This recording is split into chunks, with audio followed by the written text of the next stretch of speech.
이서방, 너 지금 뭐 하는 거야? 종업원보다 못한 게 어디서 눈을 부라려? VIP 모시러 왔습니다. 환갑을 훌쩍 넘긴 장모님의 화려한 칠순 잔칫날.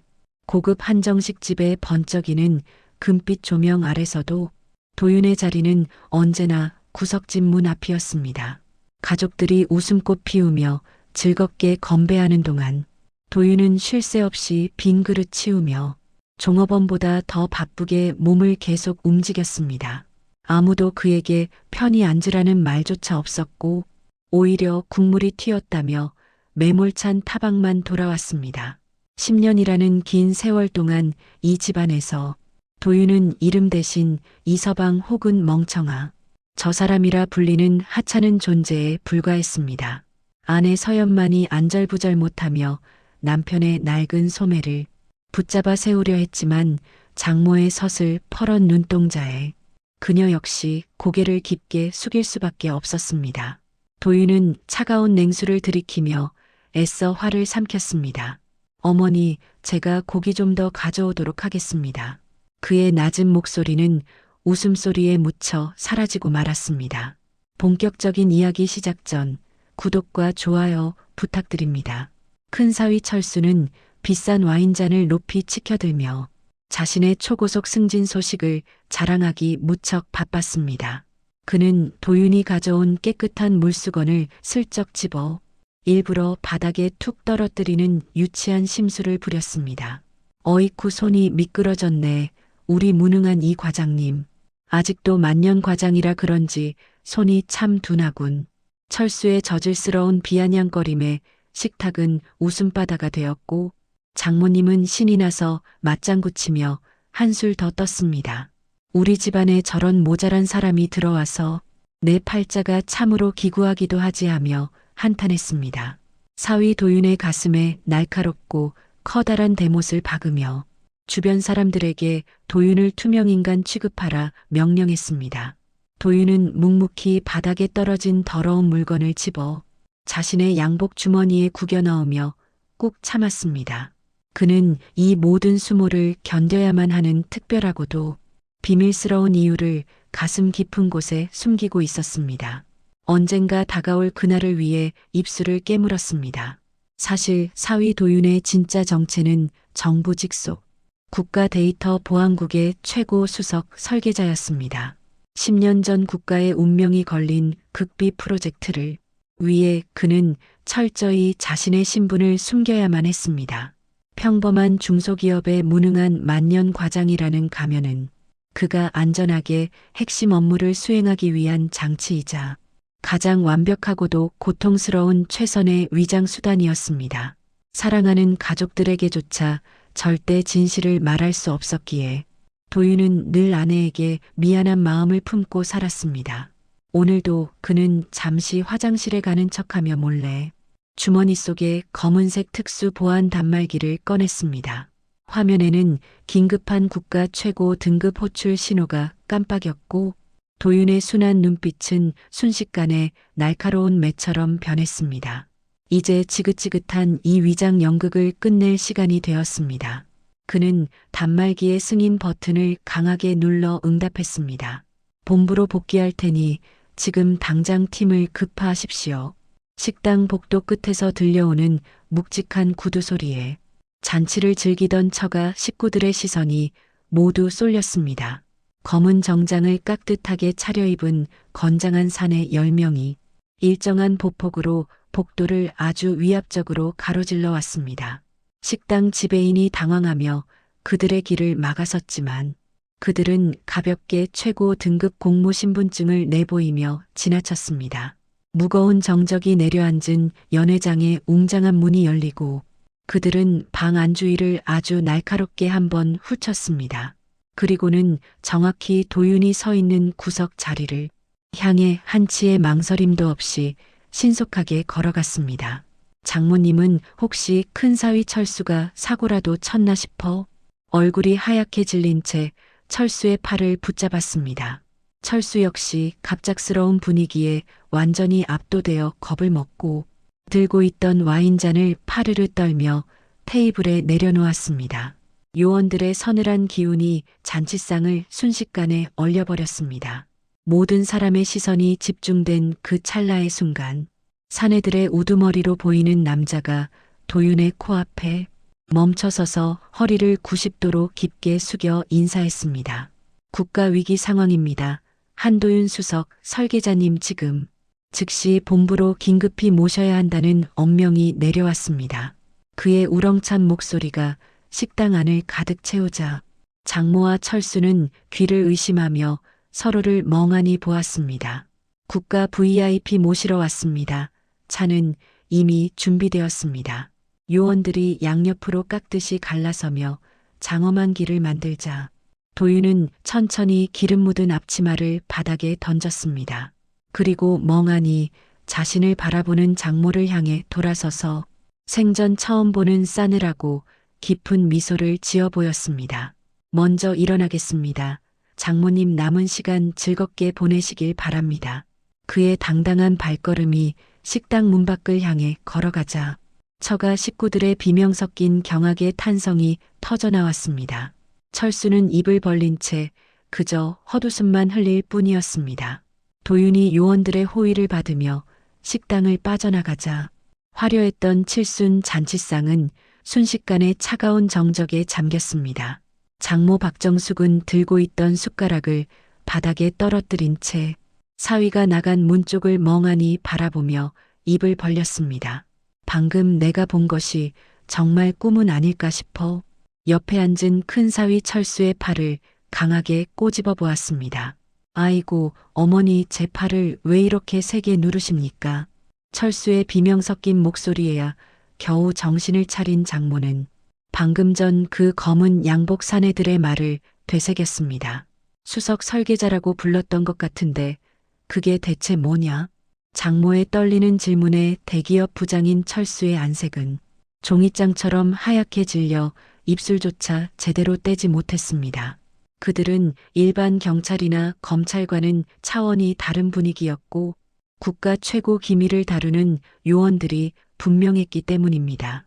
무시당하던 사위의 등 뒤에서 뿜어져 나오던 위압감은 지금껏 보아온 이 과장의 모습이 절대 아니었습니다. 식당 밖으로 나온 도윤은 대기 중이던 검은색 세단에 올라타며 익숙하게 태블릿 PC를 손에 쥐었습니다. 아직도 손끝에는 아까 닦던 그릇에 미끈한 기름기가 남아 있었지만 그의 눈빛은 이미 얼음처럼 차가워졌습니다. 보고하십시오. 지금 상황이 얼마나 긴박하게 돌아가고 있습니까? 옆자리에 앉은 요원은 긴장된 표정으로 보고서를 올리며 국가기관망의 원인 모를 해킹 공격이 시작되었다고 했습니다. 도윤의 손가락이 화면 위를 정광석화처럼 빠르게 움직이며 적들의 침투 경로를 순식간에 파헤쳐 들어가기 시작했습니다. 그는 지난 10년 동안 처가의 모진 구박을 견디며 이 위대한 기술을 완성하기 위해 자신을 숨겨왔습니다. 때로는 식모처럼 부려지며 자존심이 바닥까지 짓밟혔지만 오늘 이 순간을 위해 모든 수모를 가슴에 묻었습니다. 차창 밖으로 멀어지는 식당의 간판을 바라보며 도윤은 자신을 벌레처럼 보던 처가 식구들의 얼굴을 떠올렸습니다. 이제 당신들이 알던 그 모자란 이서방은 죽었습니다. 한편 잔칫집에 남겨진 처가 식구들은 대혼란에 빠져 서로의 얼굴만 바라보며 헛웃음을 연신 내뱉고 있었습니다. 장모 박정숙은 갑자기 자리에서 일어나 도윤의 아내인 서연의 손을 평소와 다르게 덥석 붙잡으며 물었습니다. 예, 서연아, 내 남편이 대체 무슨 일을 하는 거냐? 너는 알고 있었지. 분명히 뭔가 숨기는 게 있었을 거야. 서연 역시 당황스럽기는 마찬가지였기에 고개를 가로저으며 그저 회사 일 열심히 하는 과장인 줄로만 알았다고 답했습니다. 그때 옆에서 술잔만 만지작거리던 철수가 갑자기 소리쳤습니다. 말도 안 됩니다. 그 무능한 이 과장이 수석 설계자라니요. 분명히 무슨 착오가 있거나 연극을 꾸미는 것이 분명합니다. 철수는 자신의 자존심이 무너지는 것을 견디지 못하고 현실을 부정하며 억지로 소리를 높여 화를 냈습니다. 하지만 그의 떨리는 눈동자는 이미 패배를 직감하고 있었고 주변 친척들도 수군거리며 철수를 따가운 눈으로 보았습니다. 늘 자랑만 하던 큰 사위의 위신이 바닥으로 추락하고 있었습니다. 도윤은 본부에 도착하자마자 수십 명의 연구원이 대기하는 중앙통제실로 성큼성큼 걸어 들어가 상석에 앉았습니다. 그의 등장을 기다렸다는 듯 모든 화면이 일제히 켜지며 복잡한 수식과 그래프들이 어지럽게 쏟아져 나오기 시작했습니다. 자, 지금부터 외부로 연결된 모든 통로를 완전히 차단하고 내가 설계한 역추적 프로그램을 즉시 가동하도록 하십시오. 도윤의 명령 한마디에 일사불란하게 움직이는 요원들을 보며 본부장은 안도의 한숨을 내쉬며 도윤에게 다가와 말했습니다. 한수성님이 아니었다면 정말 큰일 날 뻔했습니다. 그동안 정체를 숨기고 사느라 고생 많으셨다는 것을 잘 압니다.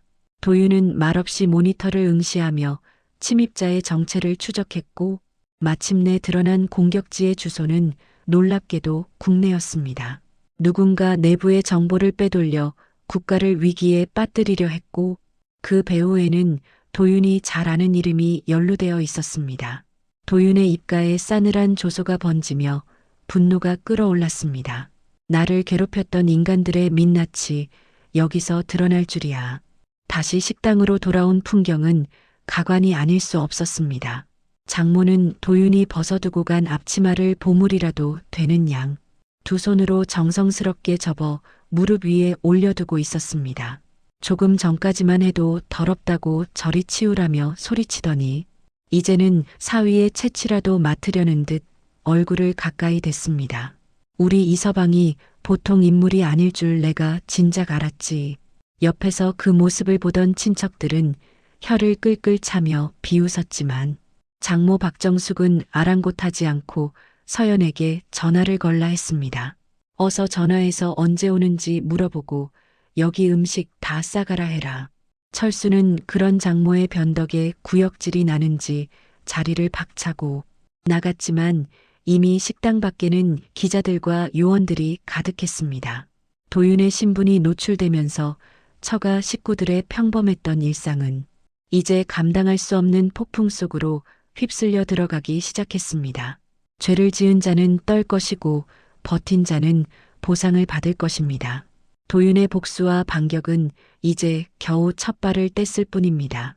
국가보안본부의 차가운 정적을 깨고 도윤의 손가락은 마치 신들린 듯 키보드 위를 쉼없이 두드리고 있었습니다. 화면 가득 쏟아지는 붉은색 경고등은 국가기관 시설에 마비가 임박했음을 알리는 아주 절박한 신호이기도 했습니다.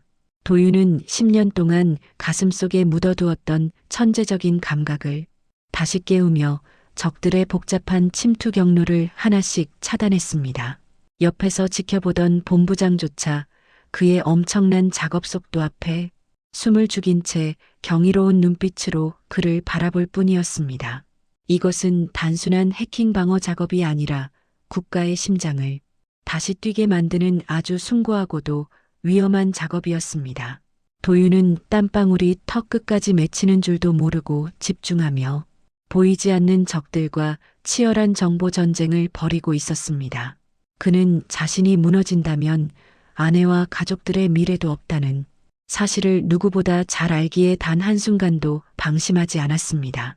적들의 마지막 방어벽이 무너지기 직전 도윤의 입가에는 승리를 확신하는 아주 차가운 미소가 살짝 스쳐 지나갔습니다. 그 시각 처가 식구들이 모여있는 칠순 잔치집은 아수라장을 방불케 하는 혼란과 고성으로 가득 차 있었습니다. 장모 박정숙은 사위 도윤의 빈자리를 허망하게 바라보며 자신이 방금 전까지 퍼부었던 모진 말들을 후회했습니다. 어떻게든 이 서방의 마음을 다시 돌려놓아야 할 텐데 내가 왜 그런 몹쓸 소리를 해서 복을 걷어찼을까 하며 자신의 뺨을 가볍게 때리는 신용까지 하며 안절부절 못했습니다. 큰사위 철수는 술기운을 빌려 여전히 현실을 부정하며 이건 다 조작된 쇼라며 식탁을 세게 내리치고 있었습니다.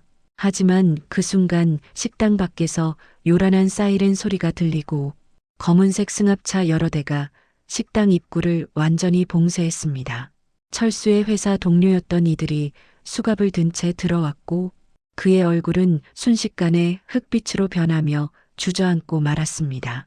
그가 자랑하던 부장직함 뒤에 숨겨진 추악한 비리들이 도윤의 추정망에 걸려들어 세상 밖으로 드러난 것이었습니다. 인과응보라는 말이 이보다 더 어울리는 순간은 없었습니다.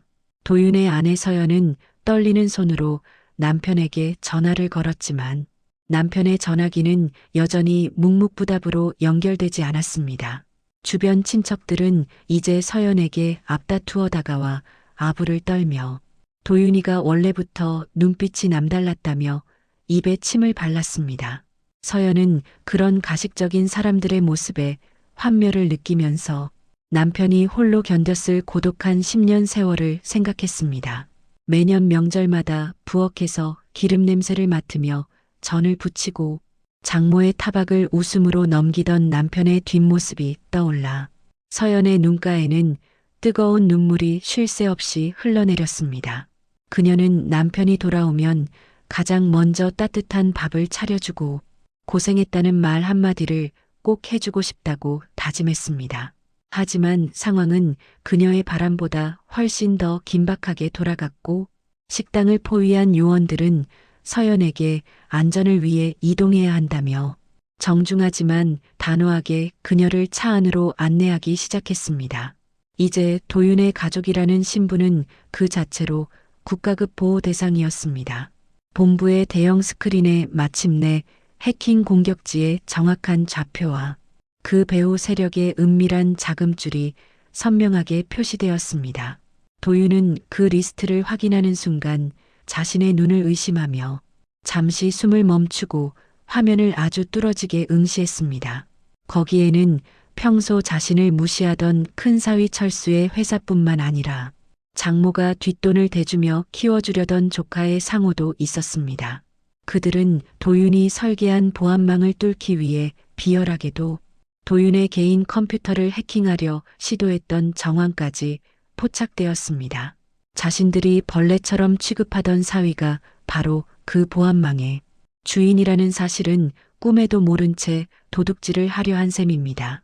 도윤은 분노로 부들부들 떨리는 손을 꽉 쥐어잡으며 본부장에게 이 모든 증거 자료를 즉시 검찰에 넘기라 했습니다. 용서라는 단어는 이미 도윤의 사전에 존재하지 않았으며 법의 심판을 통해 그들의 죄를 낱낱이 밝히기로 결심했습니다. 가장 가까운 곳에 있던 적들이 스스로 무덤을 파는 과정을 도윤은 냉정한 시선으로 하나하나 지켜보며 기록했습니다. 모든 공격을 방어해낸 통제실 안에는 짧은 환호성이 터졌고 직원들은 도윤을 향해 일제히 기립박수를 보내기 시작했습니다. 하지만 도윤은 기뻐할 틈도 없이 다시 외투를 챙겨 입으며 아직 처리해야 할 개인적인 용무가 남았다며 자리에서 일어났습니다. 그는 요원들이 준비한 특전사 호송 차량에 다시 몸을 싣고 아내와 장모가 기다리고 있는 안전가옥으로 향했습니다. 차 안에서 도윤은 거울 속에 비친 자신의 얼굴을 보며 지난 10년간 썼던 가식적인 만년 과장의 가면을 벗었습니다. 이제는 당당하게 고개를 들고 아내 앞에 서야 할 시간이며 자신을 괴롭혔던 자들에게는 공포가 무엇인지 가르쳐줄 차례입니다. 밤 공기를 가르며 질주하는 차량의 엔진 소리는 마치 도윤의 심장 박동처럼 아주 강렬하고 힘차게 울려 퍼졌습니다. 안전가옥에 도착한 도윤이 차문을 열고 내리는 순간 거기엔 겁에 질린 채 떨고 있는 장모와 처가 식구들이 마치 사형 선고를 기다리는 죄수들처럼 일렬로 서 있었습니다. 도윤의 진짜 반격은 이제부터가 본격적인 시작이었습니다. 안전가옥의 육중한 철문이 열리자 서늘한 밤 공기와 함께 도윤이 요원들의 삼엄한 호위를 받으며 천천히 걸어 들어왔습니다. 거실에 모여 벌벌 떨고 있던 처가 식구들은 도윤의 등장에 마치 구세주라도 만난 듯 일제히 자리에서 일어나려 했습니다. 하지만 도윤의 곁을 지키던 요원들이 단호하게 그들을 제지하자 장모 박정숙은 바닥에 주저앉아 통곡 섞인 비명을 내뱉었습니다. 이서방 아니한 수석님, 우리가 정말 잘못했네. 제발 살려주게. 조금 전까지 사위를 식모 부리듯 하던 오만함은 간데없고 오직 살기 위해 발버둥치는 비굴한 노인의 모습뿐이었습니다. 도윤은 그런 장모를 향해 시선조차 주지 않은 채 거실 중앙 가장 높은 자리에 천천히 앉아 사람들을 하나하나 훑었습니다. 그의 눈빛은 마치 죄인을 심판하는 엄격한 판사와도 같았고 식구들은 도윤의 눈이 마주칠 때마다 고개를 깊게 숙였습니다. 10년의 세월 동안 쌓여온 멸시와 수모가 이 공간을 지배하며 공기마저 얼어붙게 만드는 기묘한 긴장감이 한참 동안 이어졌습니다. 제일 먼저 심판대에 오른 것은 큰 사위 철수였습니다. 그는 이미 수갑이 채워진 채 요원들에 의해 거실로 끌려왔고 도윤의 발치에 무릎이 꿇려진 채 고개를 들지 못했습니다. 자네가 그동안 우리 회사 보안 자료를 몰래 빼돌리려 한 사실 내가 모를 줄 알았나 하며 도윤이 서류 뭉치를 던졌습니다. 철수는 사색이 되어 변명조차 하지 못한 채 입술만 파르르 떨며 살려달라는 말만 반복하는 아주 한심한 처지로 전락했습니다. 대기업 부장이라며 도윤을 만년 과장이라 조롱하던 그 당당함은 범죄 사실이 담긴 증거물 앞에서 비참하게 무너져 내렸습니다. 도윤은 철수가 관리하던 비자금 장부와 해외 계좌 내역까지 전부 스크린에 띄우며 그의 숨통을 서서히 조여 들어갔습니다. 자네가 탐냈던 그 권력이 결국 자네의 목을 조르는 칼날이 되어 가장 고통스러운 방식으로 되돌아오게 될 것이라 경고했습니다. 철수는 결국 바닥에 머리를 찌우며 용서를 빌었지만 도윤은 차갑게 고개를 돌리며 요원들에게 그를 연행하라 명령했습니다. 철수가 끌려나가는 모습을 본 장모는 정신이 나간 사람처럼 도윤의 신발을 붙잡으려 바닥을 기어오기 시작했습니다. 이서방, 내가 자네를 얼마나 아꼈는지 자네도 잘 알지 않는가. 그동안 내가 했던 말들은 다 자네 잘되라고 했던 소리였네. 장모의 가식적인 변명에 도윤은 헛웃음을 지으며 신발을 뒤로 뺐습니다. 잘되라고 하신 분이 제 아내 서연이 앞에서 저를 모욕하고 온갖 굳은 일을 시키며 머슴처럼 부려먹으셨단 말씀입니까? 도윤의 추궁에 장모는 입이 10개라도 할 말이 없는 듯 바닥에 코를 박은 채 꺽꺽거리며 가짜 눈물을 흘려댔습니다. 도윤은 장모가 몰래 빼돌렸던 서연의 상속 재산 목록과 그동안 친척들에게 뿌렸던 뒷돈들의 출처를 조목조목 읊었습니다. 당신이 그토록 사랑하던 그 돈들이 이제는 당신을 감옥으로 이끄는 가장 확실한 이정표가 될 것이라며 차갑게 쏘아붙였습니다. 장모의 얼굴은 흑빛을 넘어 잿빛으로 변하며 완전히 실신 직전에 상태가 되었지만 도윤의 분노는 아직 식을 줄을 몰랐습니다.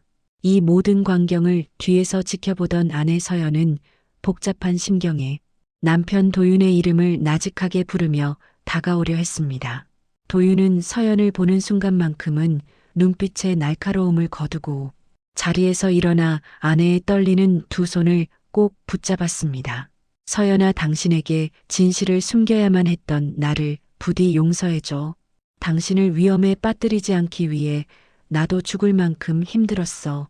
서연은 남편의 품에 얼굴을 묻고 참았던 울음을 터뜨리며 원망보다는 안도감과 미안함에 어깨를 크게 들썩였습니다.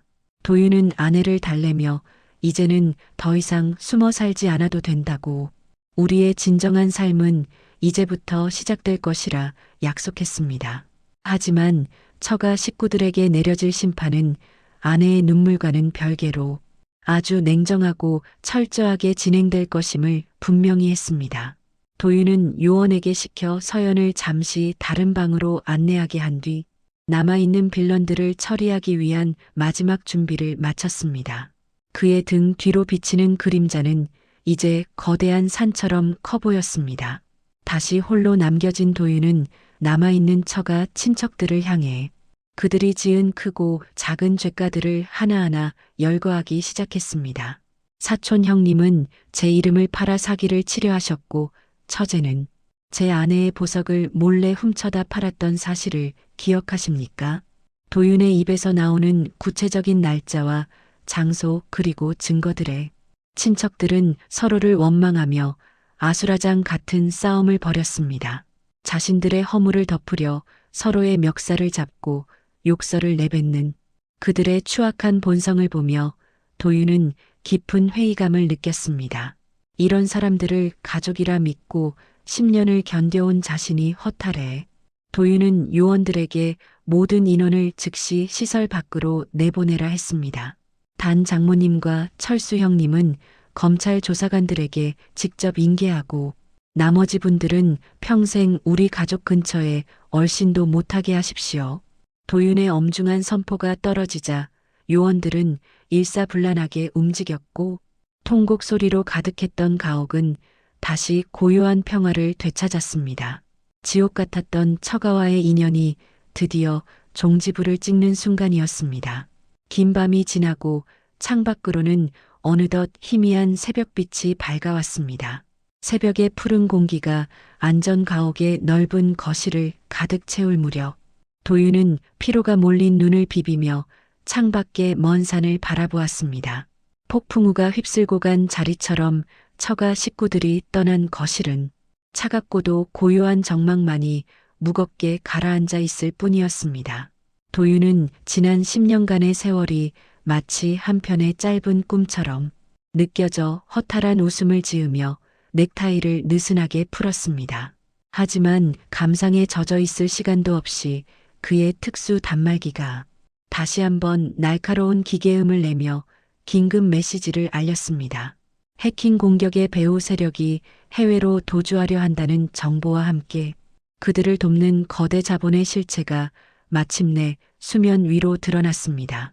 도윤은 본능적으로 이번 사건이 단순한 금전적 이익을 넘어선 국가 전복을 노린 거대한 음모임을 직감하고 몸을 일으켰습니다. 그는 다시 요원들을 불러 모아 작전 지도를 펼쳐 보이면서 가장 은밀하고도 치밀한 반격의 시나리오를 지시하기 시작했습니다. 이제 개인적인 복수를 넘어 국가를 지키기 위한 진짜 싸움이 도윤의 손끝에서 다시 한번 장엄하게 시작되려 하고 있었습니다. 본부로 복귀하기 전 도윤은 아내 서연이 잠든 방 앞에 서서 한참 동안 문고리를 잡지 못한 채 망설이며 서 있었습니다. 남편의 진짜 모습을 알게 된 아내가 느꼈을 충격과 배신감, 그리고 안도감이 뒤섞인 그 마음을 감히 헤아릴 수 없었습니다.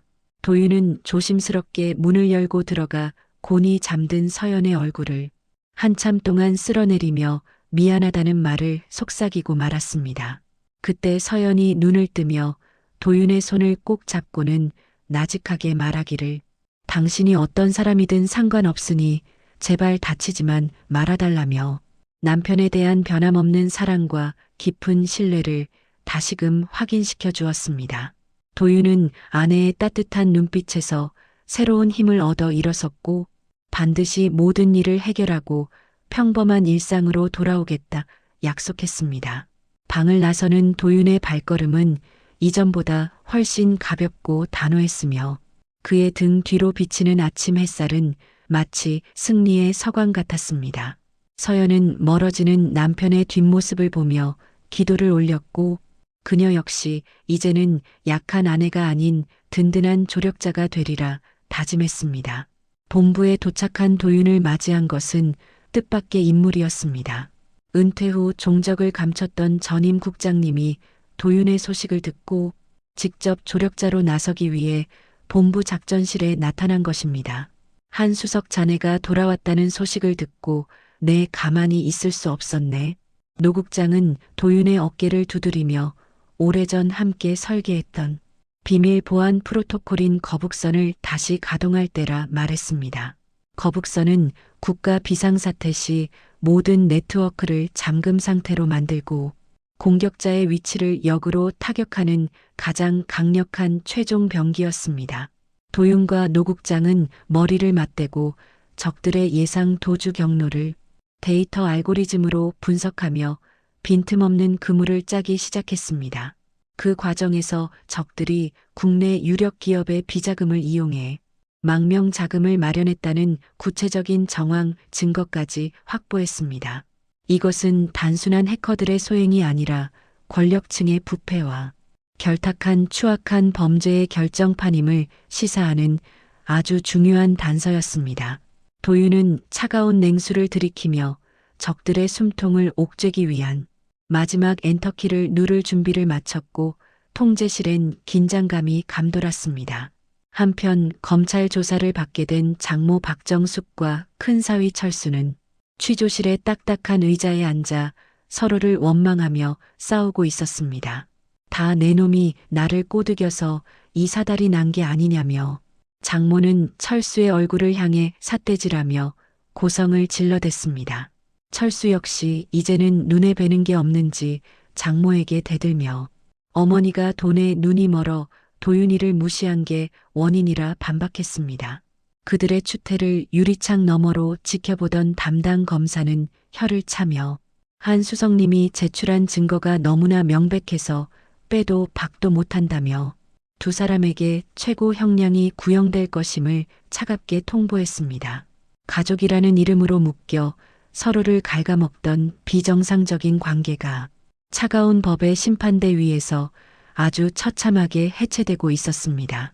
그들은 자신들이 잃어버린 것이 단순한 사위의 권력이 아니라 진정한 인간의 도리와 가족의 신뢰였음을 뒤늦게 깨달았습니다.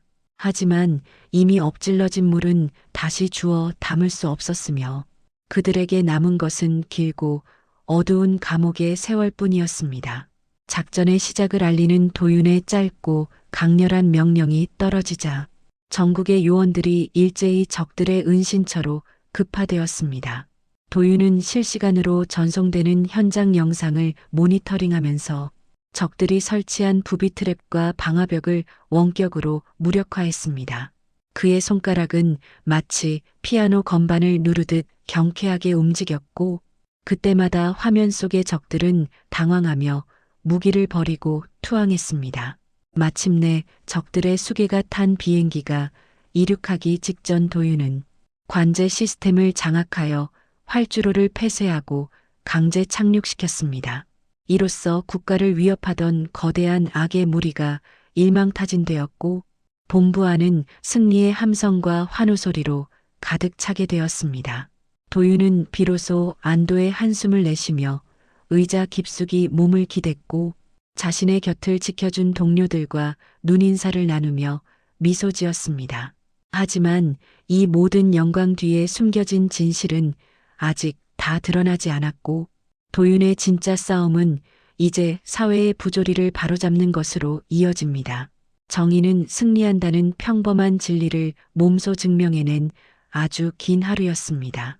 국가적인 대규모 작전을 성공적으로 마무리한 도윤은 본부를 나와 어둑해진 밤거리를 홀로 걸으며 깊은 생각에 잠겨 있었습니다. 승리의 기쁨보다는 지난 10년간 억눌려왔던 감정의 잔해들이 가슴 한구석을 무겁게 짓누르고 있다는 사실을 새삼 깨달았습니다. 화려한 도심의 불빛들은 차갑게 빛나며 도윤의 그림자를 길게 느렸고 그는 문득 자신이 지켜온 평화가 얼마나 위태로운 것이었는지 생각했습니다. 본부 요원들은 그를 영웅이라 칭송하며 앞다투어 인사를 건넸지만 정작 도윤이 간절히 바랐던 것은 그저 평범한 남편의 삶이었습니다. 그는 주머니 속에 낡은 휴대전화를 꺼내 아내 서연의 사진을 보며 이제야말로 모든 가면을 벗고 그녀의 곁으로 돌아갈 결심을 굳혔습니다.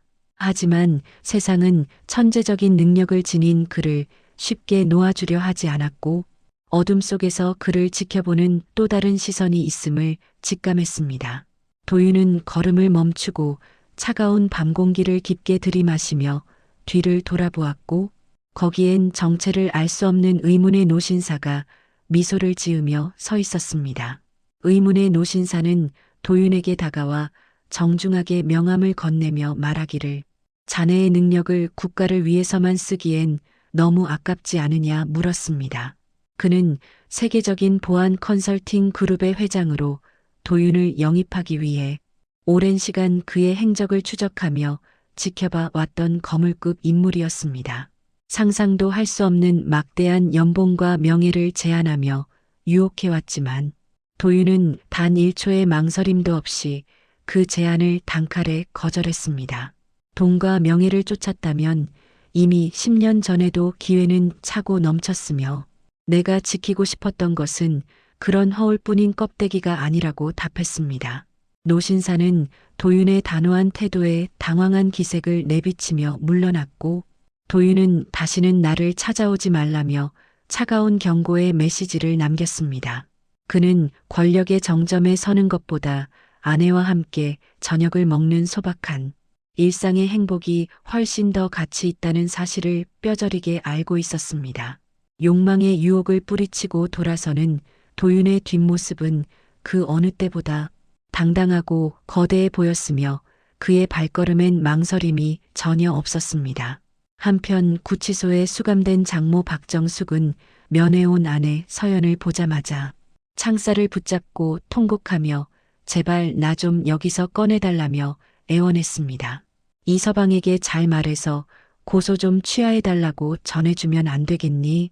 내가 그동안 너를 어떻게 키웠는데 이럴 수 있느냐며 억지를 부렸습니다. 서연은 그런 어머니의 초라하고 탐욕스러운 모습에 깊은 실망을 느껴 말없이 고개를 숙인 채 눈물만 뚝뚝 바닥으로 떨어뜨리고 말았습니다. 어머니가 남편에게 했던 그 수많은 모욕은 제가 다 기억하고 있어요. 이제는 법의 처분을 따르는 것이 도윤 씨에 대한 최소한의 예의예요. 서연의 단호한 말에 장모는 미친 사람처럼 소리를 지르며 발악했지만 교도관들에 의해 강제로 끌려나가는 비참한 신세가 되고 말았습니다. 한때는 남 부러울 것 없는 부자로 떵떵거리며 사위를 무시하더니 이제는 차가운 시멘트 바닥 위에서 후에 섞인 눈물을 흘려야 했습니다. 권세는 10년을 가지 못한다는 옛말이 하나 틀린 것이 없음을 장모는 인생의 가장 밑바닥에서 처절하게 깨닫고 있었던 것입니다. 큰사위 철수 역시 검찰 조사 과정에서 자신의 모든 범죄 사실을 시인하며 눈물로 용서를 빌었지만 법은 그에게 관용을 베풀지 않았습니다. 그가 관리하던 비자금 장부에는 정재계 인사들의 이름이 가득했고 이로 인해 사회는 거대한 부패 스캔들로 연일 뜨겁게 달아올랐습니다. 도윤이 제공한 결정적인 증거들은 철수를 빠져나갈 구멍 없는 함정에 가두었고 그는 결국 자신의 모든 직위와 재산을 몰수당하고 말았습니다. 한때 도윤을 만년과장이라 조롱하며 거드름을 피우던 그 위세는 범죄자라는 낙인 앞에서 한낱 먼지처럼 흩어져 사라져버렸습니다. 철수의 아내는 이혼 소송을 제기하며 그의 곁을 싸늘하게 떠났고 그는 세상 천지에 홀로 남겨진 외톨이가 되어 절망의 나락으로 떨어졌습니다. 도윤은 철수의 몰락 소식을 듣고도 아무런 감흥을 느끼지 않았으며 오히려 죄를 지은 자가 벌을 받는 당연한 결과라 생각하며 담담했습니다. 악의 씨앗을 심은 자는 결국 그 열매를 먹게 된다는 평범한 진리가 현실이 되어 빌런들의 삶을 송두리째 무너뜨리고 있었던 것입니다. 모든 정리가 끝나갈 무렵 도윤은 아내 서연과 함께 작은 공원을 산책하며 그동안 나누지 못했던 진솔한 대화를 나누기 시작했습니다. 10년 동안 비밀을 지키며 당신을 속여야 했던 내 마음도 아팠어. 나를 원망해도 좋지만 당신을 향한 내 사랑만큼은 진짜였음을 믿어줘. 도윤의 진심 어린 고백에 서연은 그의 손을 따뜻하게 감싸주며 원망보다는 고생 많았다는 위로의 말로 남편의 상처를 보듬어 주었습니다. 두 사람은 벤치에 앉아지는 노을을 바라보며 앞으로 다가올 새로운 삶에 대해 도란도란 이야기를 나누며 행복한 미소를 지었습니다. 도윤은 국가보안국의 직책을 내려놓고 대학에서 후학을 양성하며 평범한 교수로 살아가기로 결심했고 서연은 그 결정을 적극 지지했습니다. 가장 높은 곳에서 권력을 휘두르는 것보다 사랑하는 사람과 함께 평화로운 일상을 누리는 것이 진정한 성공임을 그들은 알고 있었습니다. 비 온 뒤에 땅이 굳어지듯 두 사람의 사랑은 더욱 깊어만 갔고 시련을 이겨낸 그들의 앞날엔 오직 밝은 희망만이 가득해 보였습니다. 모든 갈등이 사이다처럼 시원하게 해결된 완벽한 반전의 순간이었습니다. 국가보안의 심장부를 지켜낸 도윤은 이제 사적인 복수의 완성을 위해 자신을 괴롭혔던 빌런들의 숨겨진 자금줄을 완전히 끊어내기 시작했습니다. 그동안 장모 박정숙이 친척들과 결탁하여 빼돌린 서연의 유산들은 도윤의 치밀한 역추적 끝에 그 실체가 낱낱이 드러나게 되었습니다. 도윤은 본부의 권한을 이용해 부정하게 축적된 그들의 모든 자산을 동결시켰으며 이는 처가 식구들에게 사형 선고와도 같은 소식이었습니다. 돈을 목숨보다 소중히 여기던 그들에게 경제적 파멸을 선사하는 것이야말로 도윤이 생각한 가장 고통스럽고도 확실한 사이다 복수의 정점이었습니다. 요원들이 장모의 자택에 들이닥쳐 압류 빨간 딱지를 붙이는 순간에도 장모는 거실 바닥에 누워 내 돈 내놓으라며 발광을 부리고 있었습니다. 하지만 법은 더 이상 그녀의 편이 아니었으며 그동안 저지른 탈세와 횡령의 증거들이 산더미처럼 쌓여 그녀의 목을 강하게 조여왔습니다. 도윤은 멀리서 전송되는 그 광경을 차갑게 지켜보며 잔을 들었습니다. 악독했던 10년의 세월이 비로소 정의의 심판 아래 녹아내리고 있었습니다. 구치소에서 재판을 기다리던 큰사위 철수는 제정신이 아닌 듯 했습니다. 자신이 관리하던 비자금이 도윤의 손에 의해 국고로 환수되었다는 소식은 그에게 남은 마지막 희망의 불씨마저 처참하게 꺼뜨려 버렸습니다. 철수는 변호사를 붙잡고 어떻게든 형량을 줄여달라며 울부짖었지만 이미 국가기밀 유출 방조죄까지 더해져 중형이 불가피한 상태였습니다.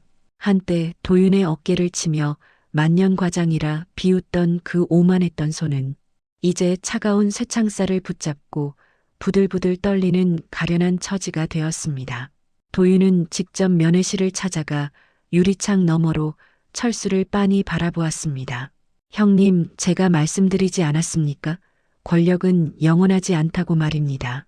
철수는 도윤의 눈을 피하며 바닥에 머리를 조아리고 살려달라 빌었지만 도윤은 대답 대신 서류 가방에서 철수의 파면 통지서를 꺼내 보였습니다.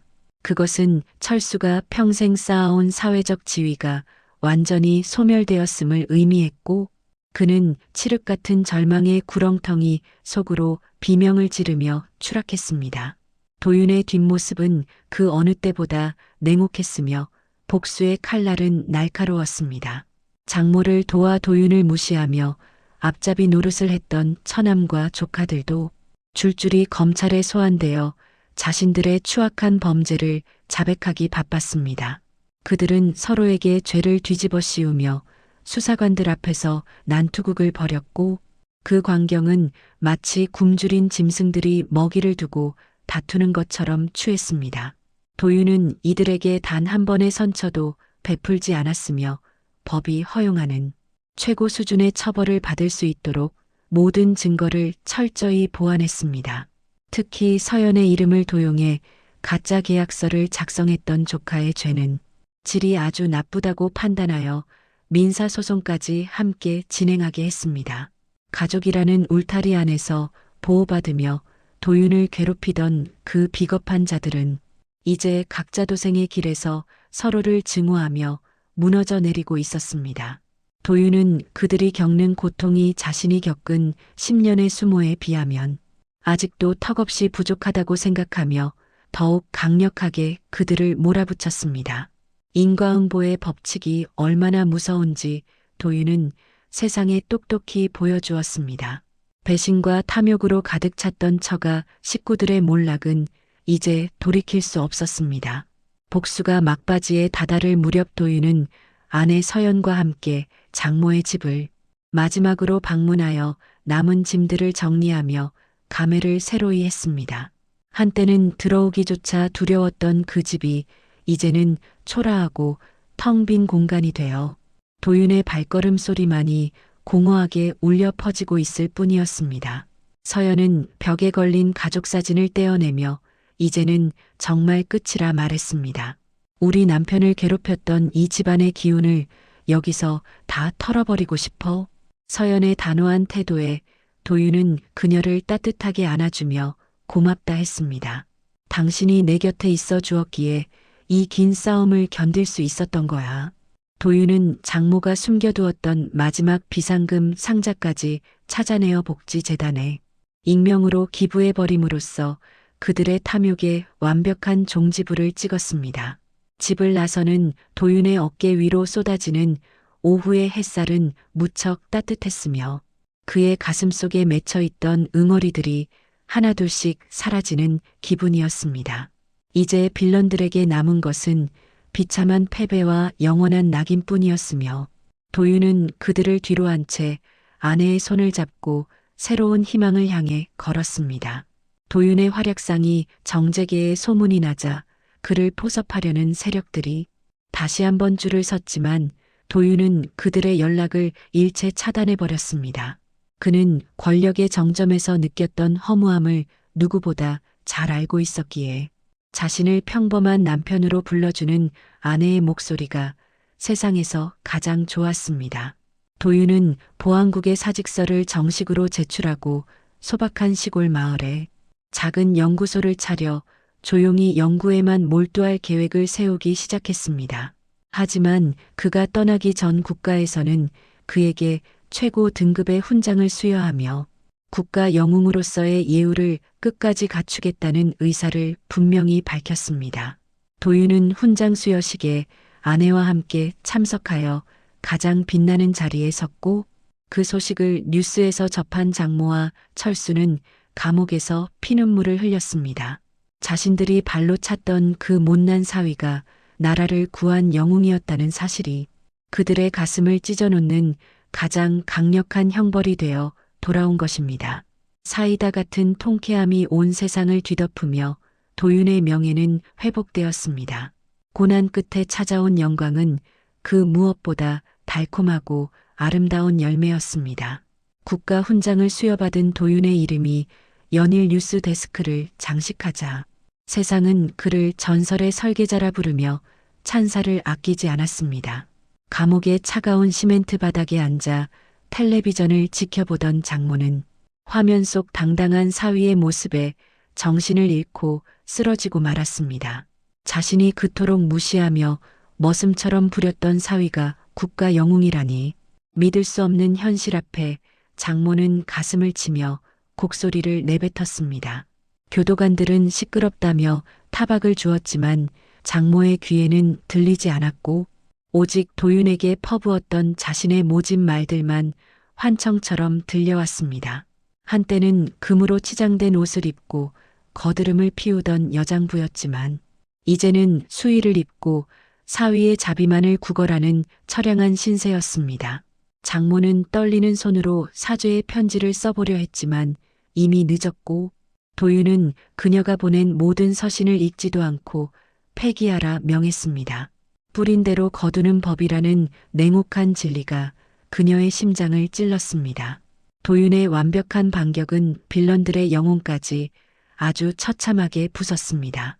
큰 사위 철수는 교도소 안에서도 다른 재소자들에게 조롱거리가 되어 하루하루를 지옥 같은 고통 속에서 눈물로 지새우고 있었습니다. 대기업 부장이라며 어깨에 힘을 주던 시절은 이제 먼 과거였고 그가 저지른 비리들이 낱낱이 공개되며 사회적으로 매장되었습니다. 철수는 도윤이 설계한 보안망을 뚫으려 했던 자신의 어리석음을 수만 번 자책해 보았지만 돌아오는 것은 공허한 메아리뿐이었습니다. 특히 도윤이 그의 은닉 자금을 모두 찾아내어 국고로 환수하자 철수에게 남은 것은 오직 낡은 담요 한 장과 죄수 번호였습니다. 그는 가끔 면회 오는 지인들에게 도윤과의 인연을 자랑하려 했지만 오히려 사위를 등쳐먹으려 했던 파렴치한이라는 비난만 돌아왔습니다. 도윤은 철수가 겪는 이 비참한 몰락을 보고서로만 보고받으며 악인이 제자리를 찾는 과정에 깊은 안도감과 만족감을 느꼈습니다. 과거에 도윤이 흘렸던 서러운 눈물은 이제 철수의 피눈물이 되었고 사이다 같은 복수의 여정은 이제 막바지를 향해 치닫고 있었습니다. 철수의 오만했던 고개는 이제 영원히 땅을 향해 꺾여버린 것입니다. 도윤은 이제 아내 서연과 함께 지난 10년간 잃어버렸던 자신들의 진정한 권리와 행복을 되찾기 위한 절차에 착수했습니다. 그는 장모가 불법으로 가로챘던 서연의 모든 명의의 부동산과 주식들을 법적으로 완벽하게 회수하여 아내의 품으로 돌려주었습니다. 서연은 갑자기 찾아온 거대한 부에 당황했지만 도윤은 웃으며 이것은 원래 당신의 것이었으니 마음 편히 누려도 된다 했습니다. 두 사람은 그 돈의 절반을 도윤과 같은 처지의 위장 요원들을 지원하는 장학재단을 설립하는데 기부하기로 뜻을 모았습니다. 자신들의 아픔을 사회적 선의로 승화시키는 이들의 모습에 많은 시민은 감동하며 도윤 부부를 진심으로 응원하기 시작했습니다. 처가 식구들이 탐욕으로 얼룩진 삶을 살 때 도윤은 묵묵히 더 큰 가치를 위해 자신을 희생해왔음을 세상이 알아준 것입니다. 도윤은 서연과 함께 재단 설립 기념식에 참석하여 환하게 웃었고 그 모습은 뉴스 특보를 통해 감옥에 있는 빌런들에게 전달되었습니다. 자신들이 발로 걷어찬 복덩어리가 얼마나 컸는지 깨닫는 순간이었습니다. 복수의 폭풍이 지나간 자리에 평화가 찾아오자 도윤은 비로소 아내의 손을 잡고 평범한 남편으로서의 일상을 즐기기 시작했습니다. 그는 주말마다 서연과 함께 교회의 작은 농장을 찾아가서 서투른 솜씨로 흙을 만지며 땀을 흘리는 소박한 기쁨을 맛보았습니다. 장모의 잔소리도 없고 철수의 비아냥도 없는 그 평화로운 공간에서 도윤은 비로소 10년 만에 처음으로 깊은 잠을 잘 수 있었습니다. 서연은 남편의 평온한 얼굴을 바라보며 말없이 미소를 지었고 남편이 짊어졌던 국가적 중책의 무게를 이제야 조금이나마 이해했습니다. 두 사람은 저녁 노을을 바라보며 앞으로 태어날 아이의 이름과 우리가 꿈꾸는 미래에 대해 아주 긴 대화를 도란도란 나누었습니다. 하지만 도윤은 알고 있었습니다. 이 평화는 자신이 정의를 위해 치열하게 싸워 쟁취한 보상이라는 것을 마음 깊이 새기고 있었습니다. 악인들이 무너진 폐허 위에서 싹튼 그들의 사랑은 그 무엇보다 강인하고 아름다웠으며 흔들리지 않는 굳건한 뿌리를 내렸습니다. 시련을 견뎌낸 주인공만이 누릴 수 있는 최고의 축복이 시작되었습니다. 챕터의 막바지에 이르러 도윤은 자신을 도와준 보안국 동료들을 초대하여 작지만 따뜻한 감사 파티를 집에서 열기로 했습니다. 한때는 처가 식구들의 눈치를 보느라 동료 한 명 초대하지 못했지만 이제는 당당하게 자신의 집 문을 열고 영웅들을 맞이했습니다. 요원들은 도윤의 정갈한 집과 아내의 훌륭한 요리 솜씨에 감탄하며 수석 설계자님의 인간적인 면모를 다시 보게 되었다고 칭송했습니다.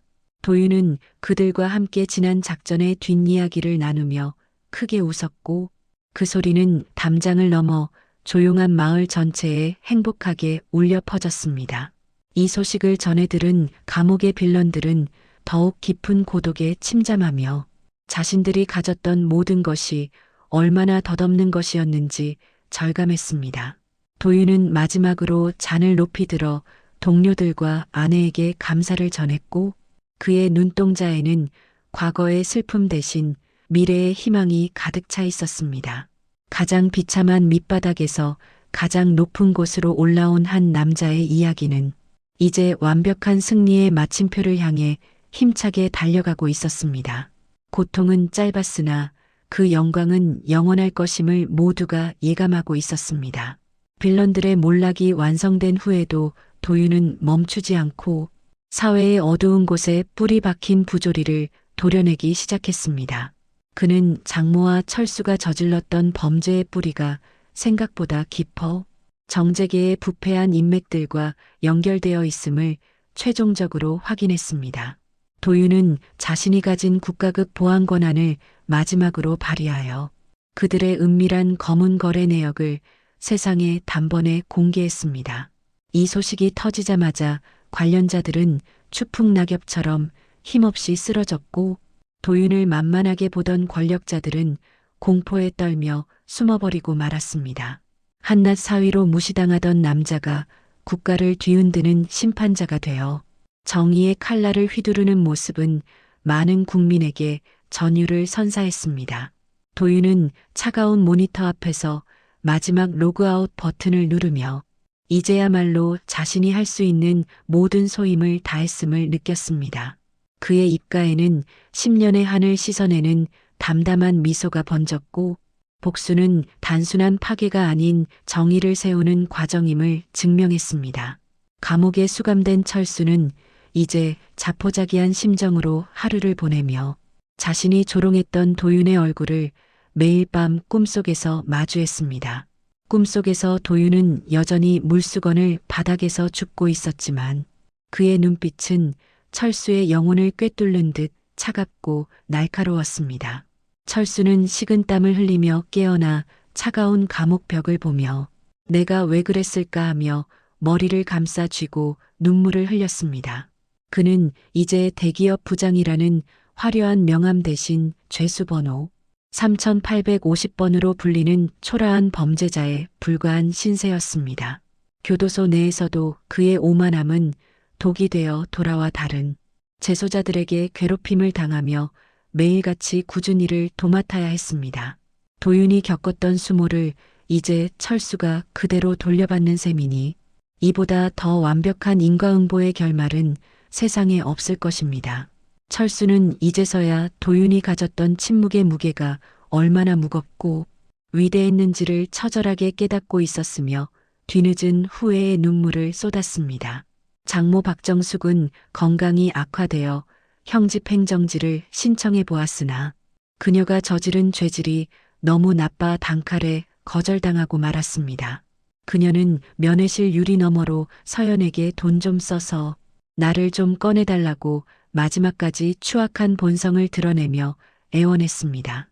하지만 서연은 이제 어머니의 가식적인 눈물에 속지 않았으며 어머니가 남편에게 준 상처를 생각하면 이 벌도 가볍다 말했습니다.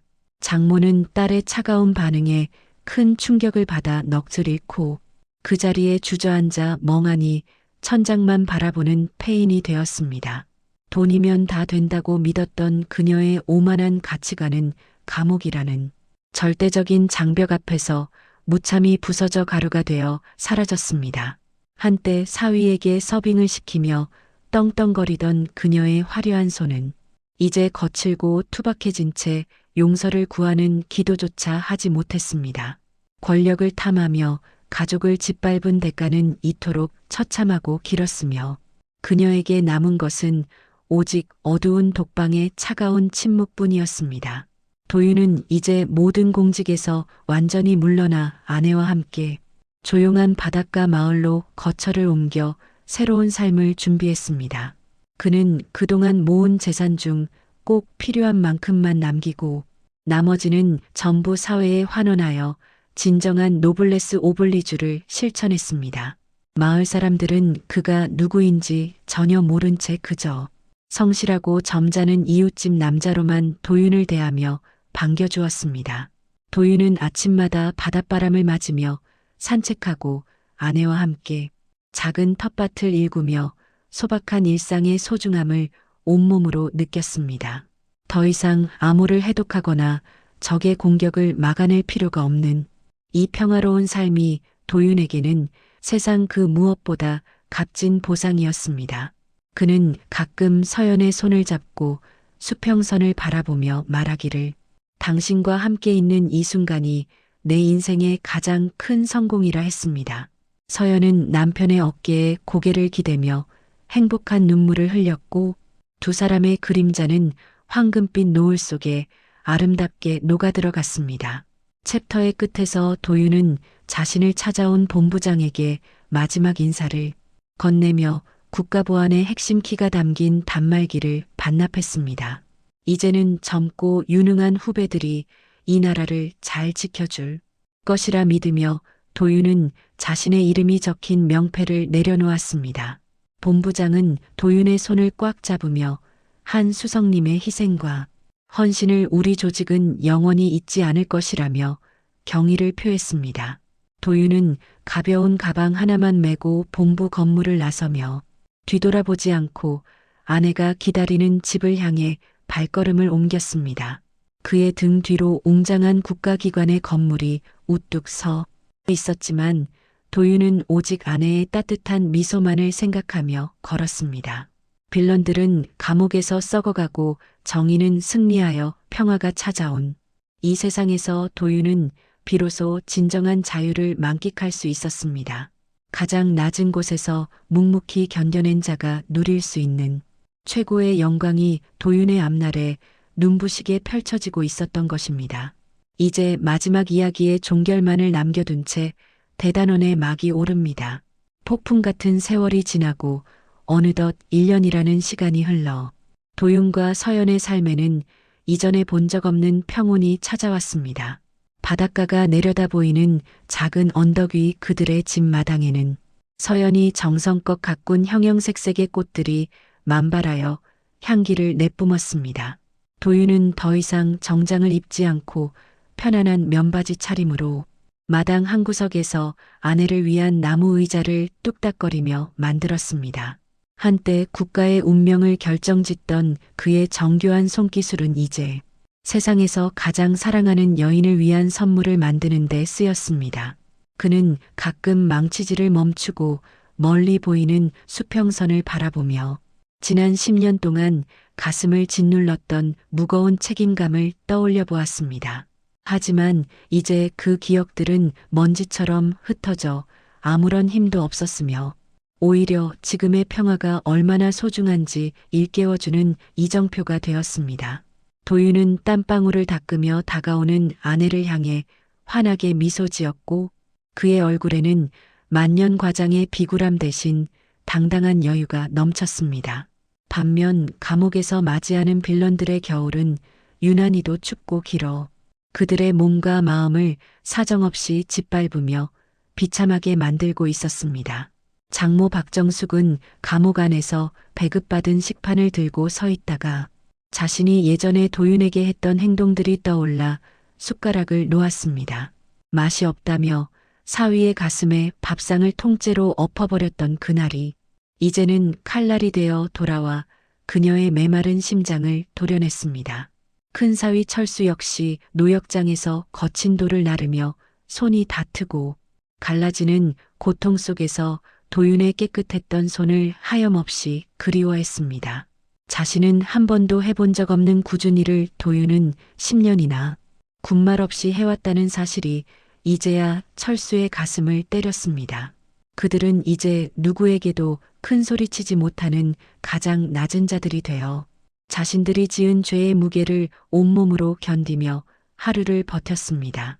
면회 오는 사람 하나 없는 고독한 방에서 그들이 할 수 있는 것은 오직 돌아갈 수 없는 과거에 대한 부질없는 후회와 탄식뿐이었습니다. 도윤은 자신의 이름을 딴 보안 장학재단의 첫 번째 수혜자들을 집으로 초대하여 그들의 꿈을 응원하는 작은 연회를 열었습니다. 어려운 환경 속에서도 국가보안의 미래를 꿈꾸는 젊은 인재들에게 도윤은 자신의 기술뿐만 아니라 인내의 가치를 조용히 전했습니다.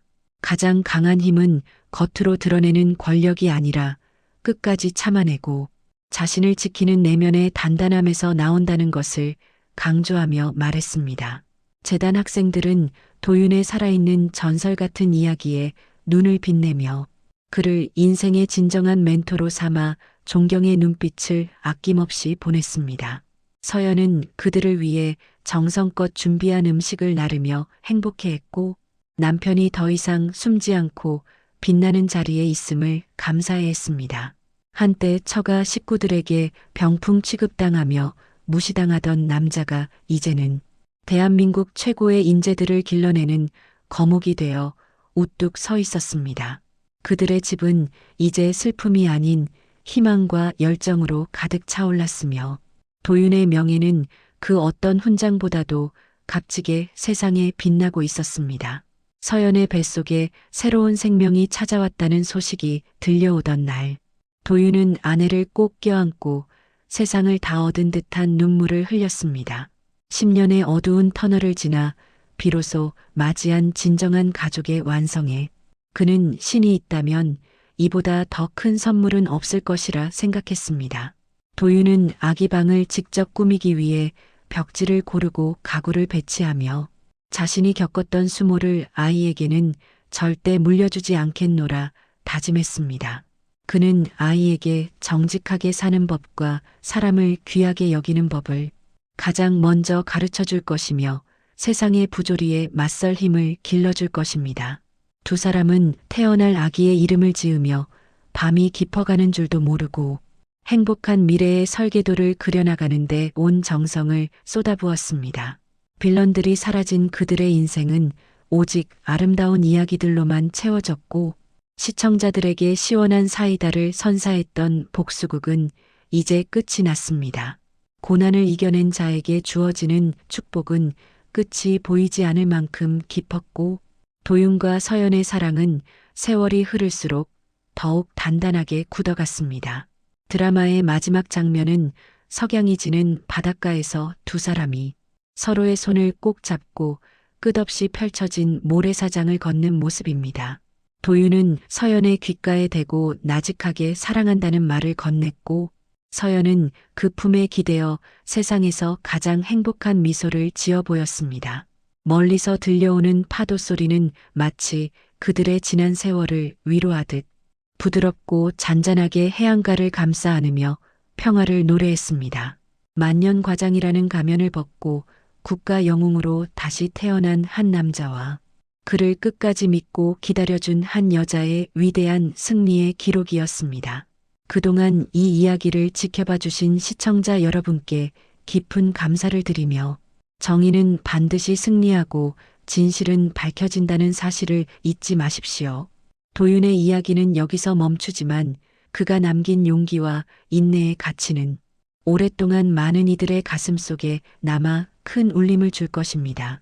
모든 갈등이 완벽하게 해소된 시원한 사이다 같은 결말과 함께 두 사람의 당당한 뒷모습을 비추며 대단원의 막을 화려하게 내립니다.